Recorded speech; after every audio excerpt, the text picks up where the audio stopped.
Okay, so good morning. Hindi ako sumama ngayon sa clearing dahil masyadong malakas yung ulan at malapit na rin yung aming midterm exam. So, kailangan kong mag-review. Then, habang nagre-review ako, merong rider na pumunta dito. Then, meron siyang dineliver na parcel. So, bayad na daw to. So, alam ko naman yung kanino to galing. At dahil nakakapahapa ko siya, so alam ko na rin kung ano yung laman, pero siyempre hindi ko alam kung ano itsura. So tara, buksan lang to. Wow! Wow! Sobrang ganda. Alam nyo, isa lang yung sapatos ko. At yung sapatos ko yun, galing din yun sa nagbigay na to.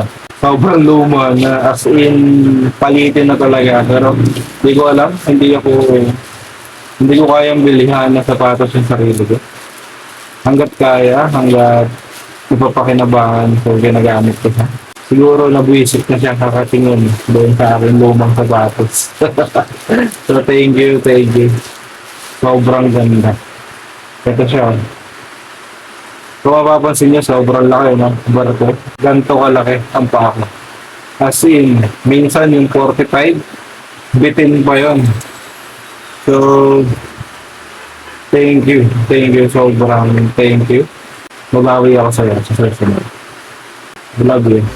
Love you.